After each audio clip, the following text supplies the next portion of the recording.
Naranasan mo na bang magkaroon ng pangit na araw? Siyempre oo, kaya mo nga pinindot to eh. At sino bang hindi? Pinindot mo siguro to habang iniisip na pag pinunood ko to, baka mapaganda pa nito yung pangit kong araw. Well, hindi talaga yun yung goal ko para sa video na to.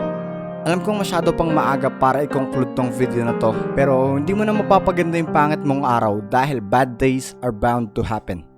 When you have a bad day, give up.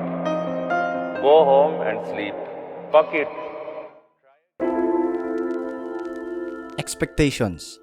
Nagsisimula ang bawat araw mo na may expectations, iniisip mo man o hindi. Pwedeng inaasahan mo na isang pangkaraniwang araw lang yun sa trabaho, sa school o sa bahay, katulad ng kahapon. O pwedeng may inaasahan kang pangyayari na excited kang mangyari kahapon pa lang. Pero ang pangit na araw, something na never inasahan ng kahit sino. Sino bang gusto ng pangit na araw? Wala naman, di ba? Pagkatapos mo mag-expect, alam mo na yung kasunod. Is either satisfaction o disappointment. Alam mong pangit yung araw mo kapag disappointment lang yung napala mo. Tapos anong sunod? Tamang hula mo, bad mood. Magiging mahirap ka na pakisamahan sa natitirang mga oras ng araw. Masyado na kitang nilakad sa self-awareness. Sa bagay, nakakapikon nga naman kung hindi mangyari yung inaasahan mong mangyari, lalo na kung excited ka. Sinisisi mo yung iba o yung sarili mo at hinihiling na sana kabaliktaran yung mga nangyari. Mga thoughts na nasa isip mo lang na hindi posibleng gawa ng action. Mga iniisip mo na walang kahit anong naitutulong. Mga maliit na bagay na pinapalaki ng mga emosyon na pinapatagal mo. Kung wala nang bukas o next time para dyan, damn, naintindihan kita. Pero kung meron pa, ba't di ka makamove on? Close your eyes and let the word paint 1,000 pictures.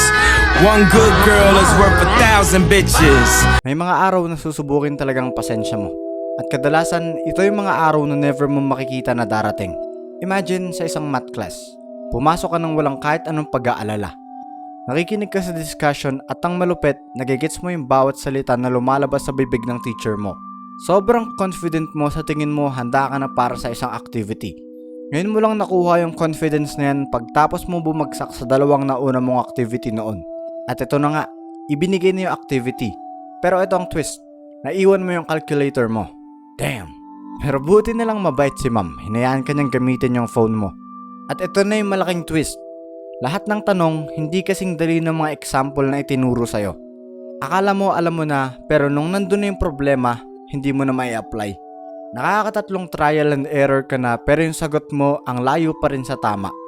Last 5 minutes na lang, may pag-asa ka pang makaisa. At bigla naman nag-ingay yung taong kinaiinisan mo. At na-distract ka. At ang ending, syempre bagsak. Nasa iyo na lahat ng dahilan para mainis at pwede mo nang tawagin na pangit ang araw mo. Pero alam mo na nangyari na yun at hindi kayang ipasa ng inis mo yung bagsak mong score.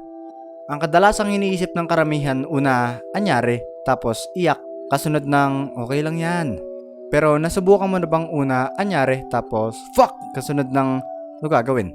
At oo, parehas in-acknowledge ang emotion. Hindi ka robot para hindi makadama ng emosyon. Ang pinagkaiba nga lang, sa pangalawa, hindi na nagtagal ang emosyon at nagsimula ng humanap ng aksyon. Mas stuck. Yan lang ang mangyayari kung ipagpapatuloy mo ang pag-iisip tungkol sa isang bagay na nangyari na. In fact, pwedeng dinodoble mo pa yan. Ang pag-iisip ng may malaking impluwensya ng emosyon ay walang nagagawa kundi magdagdag ng panibagong emosyon na mas malala pa sa naunang emosyon.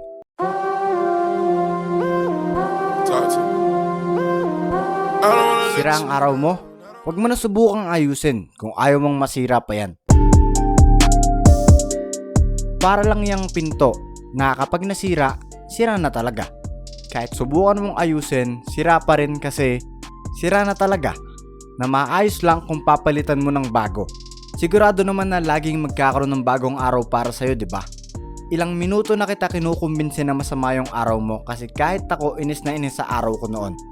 Inis na inis to the point na mapapaisip ka na ang pangit naman ng buhay ko. Pero mula nung araw na inaral kong tukuyin ng mga pangit na araw, natutunan ko maging okay, pangit na araw lang to. Makakabawi pa ako next time. Kaya kung inis na inis ka sa araw mo, chill. Isang pangit na araw lang yan.